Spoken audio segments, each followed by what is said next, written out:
আলাইকুম বন্ধুরা, আজকে আমি রান্না করব পাতলা খিচুড়ি। সেটা তোমাদের সাথে শেয়ার করলাম।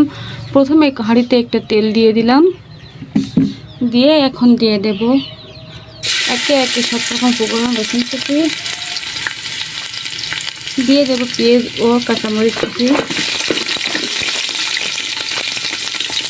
দিয়ে এটা ভালোভাবে ভেজে নেব। একটু ভেজে নিয়ে ফিরে আসবো। লাল লাল করে ভেজে নিয়েছি। এখন দিয়ে দেবো কিছু গোটা মশলা, তেজপাতা, লবঙ্গ, দারচিনি, এলাচ দিয়ে আর একটু ভেজে নেব।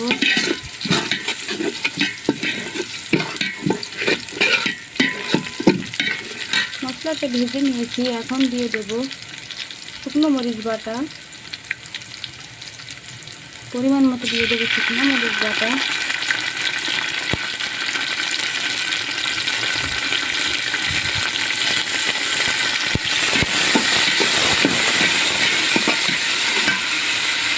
এখানে অল্প কিছু চর্বি কেটে ধুয়ে রেখেছি, সেটা দিয়ে দেব।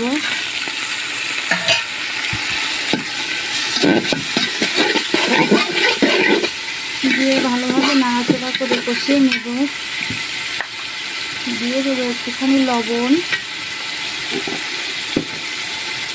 আর একটু দিয়ে দেবো হলুদের গুঁড়া। দিয়ে এই চর্বিটা ভালোভাবে কষিয়ে নেব। চর্বিটা হালকা কষিয়ে নিয়েছি। আমি দিয়ে দিয়েছি এখানে আদা বাটাটা আমি ভুলে গিয়েছি। এখন দিয়ে দেবো আগে থেকে ধুয়ে রাখা চাল। এখানে আমি বুটের ডাল ব্যবহার করবো, এজন্য ডালটা সিদ্ধ করে নিয়েছি আগে থেকে প্রেসার কুকারে দিয়ে।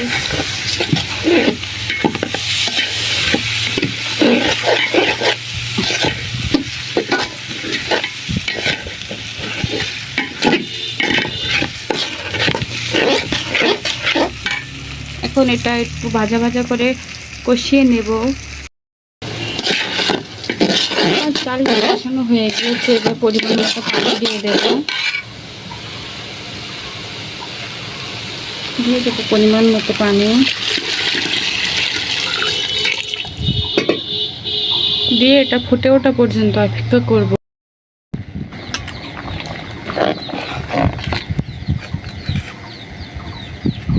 খিচুড়ির চালটা আমার প্রায় সিদ্ধ হয়ে এসেছে। এখন দিয়ে দেব আগে থেকে সিদ্ধ করে রাখা বুটের ডালটা।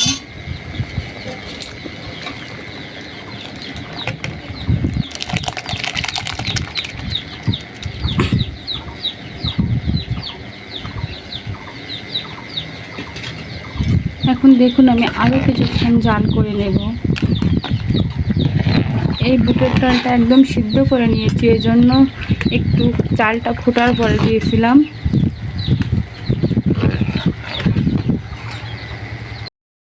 খিচুড়িটা প্রায় হয়ে গিয়েছে। এখন দিয়ে দেব অল্প একটু ধনিয়া গুঁড়া, আর দিয়ে দেব বাসায় বানানো গরম মশলা গুঁড়া। এটা অনেক রকম মশলা দিয়ে ভেজে একসাথে বানিয়ে রেখে দিয়েছি। এটা দিয়ে কিছুক্ষণ নাড়াচাড়া করে জাল করে নামিয়ে নেব। খিচুড়িটা প্রায় হয়ে গিয়েছে, এখন নামিয়ে ফেলব।